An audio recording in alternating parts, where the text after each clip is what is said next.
Hola, hola, hola, hola, ¿qué tal? ¿Cómo estáis? Espero que estéis muy bien. Bienvenidos una vez más a Mini Refle. Teníamos ya tiempo sin encontrarnos, tiempo sin vernos y vamos a hacer este reencuentro de manera muy especial con una serie nueva que hemos titulado El Dios en el que no creo y tú tampoco deberías creer. Y está basada toda la reflexión en base a algo que le pasa a los creyentes, y es que cuando intentamos compartir al Dios en el que decimos que creemos, nos encontramos con rechazo. Y nosotros estamos tan apasionados de ese Dios que no comprendemos por qué la gente nos rechaza. Así que hemos reflexionado sobre ello y hemos pensado en que probablemente haya una disonancia entre el Dios que decimos que creemos y el Dios que aparece en la Biblia.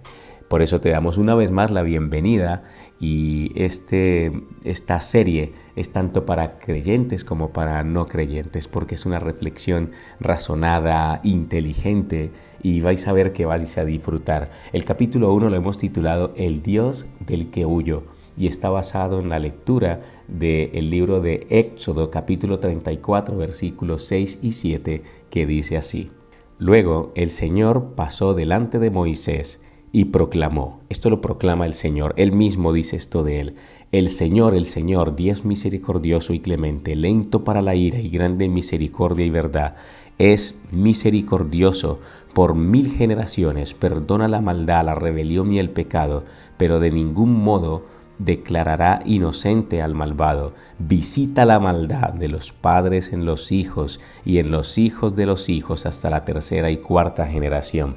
¡Wow! Queridos amigos y amigas, muchas personas, y seguro que a ti como creyente y tú como no creyente, has respondido: no creo en Dios. No creo en Dios, y a mí me lo han dicho muchas personas, pero si les preguntamos a qué tipo de Dios se refieren, lo más probable es que van a describir a un ser tirano, controlador, sediento de sangre. Y si ese es el Dios en el que los cristianos creen, es totalmente razonable e inteligente rechazarlos. Y yo estoy totalmente de acuerdo, porque en ese Dios yo no creo. ¿Tú crees, querido amigo, querida amiga creyente, en un Dios así? Pero, ¿y si ese no es el Dios verdadero? Y es la pregunta que le debemos hacer a nosotros, los creyentes, y a nuestros amigos que nos rechazan. Porque no están rechazando a nosotros ni al Dios que nosotros creemos, sino a ese Dios distorsionado que a veces hemos dado a conocer. Y si incluso los cristianos muchas veces han predicado una versión distorsionada de Dios, el texto que hemos leído de Éxodo es una de las pocas veces en las que Dios se describe directamente a sí mismo, porque toda la Biblia es la autorrevelación de quién es Dios. Pero este texto es espectacular. No es Moisés, ni un profeta, ni un teólogo, es Dios hablando de su propio carácter. Y lo que dice es profundamente diferente a ese Dios que muchos han llegado a rechazar.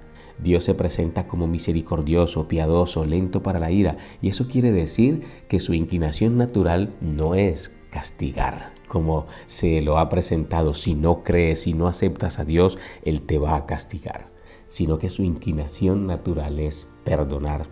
No es un juez sediento de venganza, sino un padre que ama. Cuando la Biblia dice que es tardo para la ira, está mostrando que no reacciona impulsivamente. Muchos crecimos con la idea de que Dios está vigilando con una lupa para castigarnos al menor error que cometamos.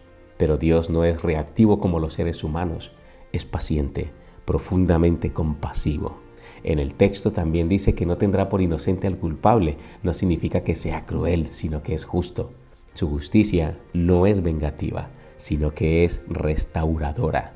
¿Ves todo el mal que hay en este mundo? ¿Ves todo lo que está ocurriendo? ¿Ves que el ser humano intenta usar más fuerza, que eso se traduce en más violencia para intentar conseguir la paz? Dios no funciona de esa manera. Sí, hay un día en el que el mal va a ser eliminado, el mal va a ser raído de esta tierra, pero se hará con justicia y con misericordia. La parte del texto que dice que visitará a los padres, a los hijos, a los nietos y a los bisnietos es una promesa espectacular. Ya un día profundizaremos en ella, pero es el deseo de Dios de que la maldad no se propague de generación en generación y visita a cada generación para manifestarles su perdón.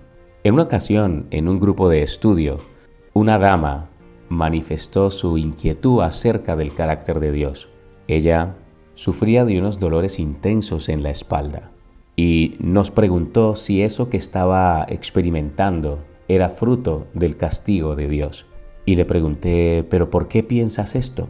Y nos dijo que cuando ella fue concebida, en ese lapso de tiempo, su padre estaba haciéndole infiel a su madre y que como castigo Dios había hecho que ella creciera con una malformación en su espalda y eso hacía que tuviese intensos dolores.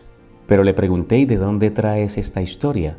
Me dijo que su madre le enseñó algunos textos de la Biblia en los que los textos parecen decir de que Dios va a castigar la maldad de los padres sobre los hijos, sobre los nietos y los bisnietos.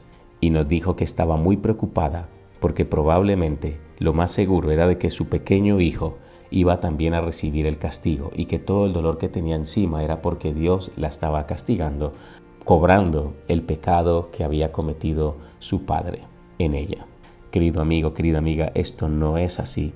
Con mucho cariño abrimos la palabra, miramos, incluso hay textos, Ezequiel capítulo 20, versículos 1 y 2, nos recuerdan, el capítulo 18, nos recuerdan versículos 1, 2, 3 y 4 que la maldad de los padres no recaerá sobre los hijos. Por eso es de que Dios los visita. También nos recuerda que cada uno paga por su propio pecado. El padre no pagará por el pecado del hijo y el hijo tampoco pagará las consecuencias del pecado de su padre. Lo que pasa es que vivimos en un mundo que es malo.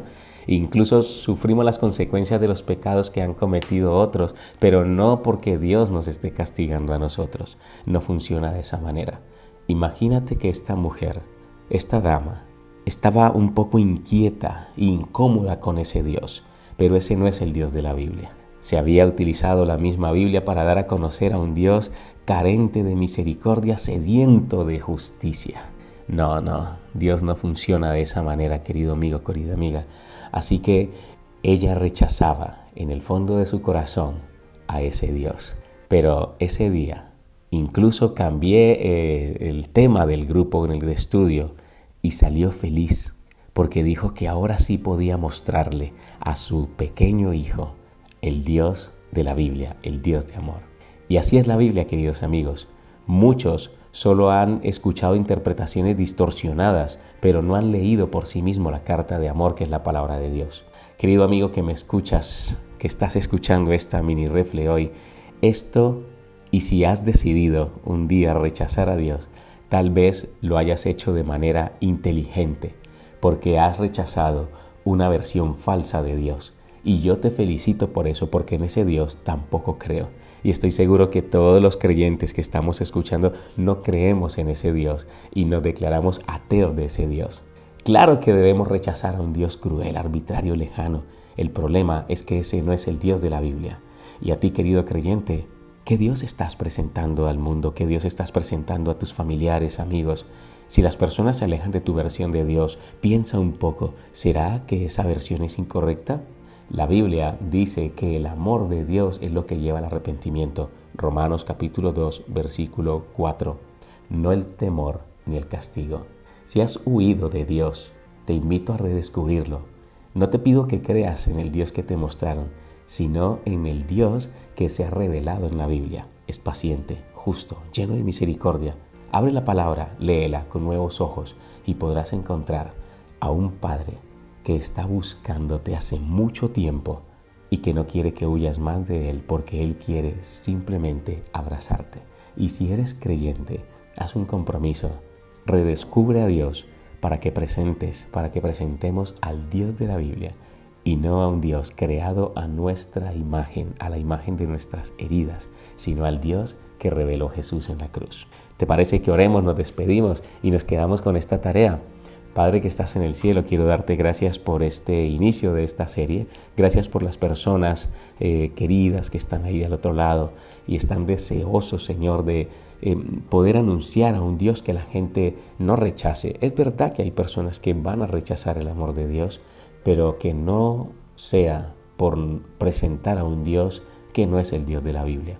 Y aquellas personas que han rechazado inteligente y razonablemente a este Dios que no representa al Dios de la Biblia, Señor, vuelve a hablarles, empléanos a nosotros mismos para que podamos mostrarles al verdadero Dios de la Biblia. En el nombre de Jesús te lo permito, lo agradecemos. Amén. Que tengas un muy buen día y sigue acompañándonos en nuestro segundo capítulo.